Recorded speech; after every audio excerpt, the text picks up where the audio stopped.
श्री हरि विष्णु। गरुड़ पुराण और पद्म पुराण में साफ लिखा है कि जिस मनुष्य के जीवन में संतान सुख नहीं होता या जिसकी संतान का भाग्य सोया हुआ होता है, उसके लिए यह व्रत एक संजीवनी बूटी की तरह काम करता है।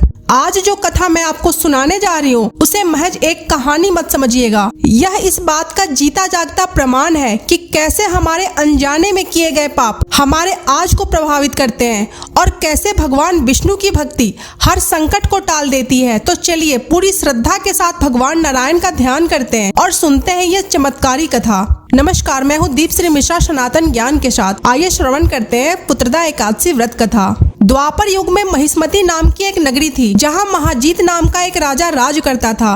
राजा बहुत दयालु था, प्रजा को अपनी संतान मानता था और उसने कभी कोई पाप नहीं किया था। लेकिन इतना सब होने के बाद भी राजा बहुत दुखी था क्योंकि उसकी कोई संतान नहीं थी। राजा को हमेशा यह चिंता सताती थी कि उसकी मृत्यु के बाद उसका वंश कौन संभालेगा और उसे पिंडदान कौन देगा। संतान की चाह में राजा सब कुछ छोड़कर जंगल की तरफ चल दिए। वहाँ उनकी मुलाकात परम ज्ञानी लोमस ऋषि से हुई। राजा ने रोते हुए ऋषि से अपने दुखों का कारण पूछा। तब ऋषि लोमस ने अपने दिव्य ज्ञान से देखा और बताया कि राजन, तुमने पिछले जन्म में अनजाने में एक बड़ी गलती की थी।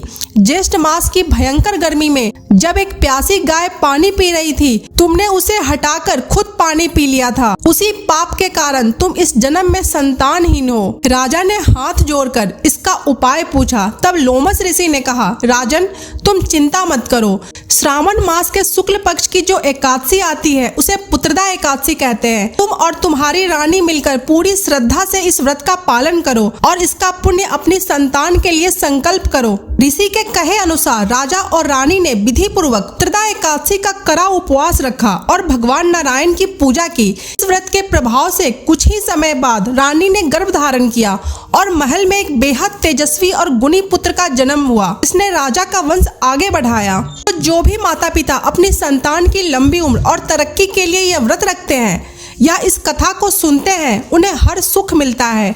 भगवान नारायण आपकी संतान की हमेशा रक्षा करे। कमेंट बॉक्स में जय लक्ष्मी नारायण जरूर लिखें और इस वीडियो को शेयर करें।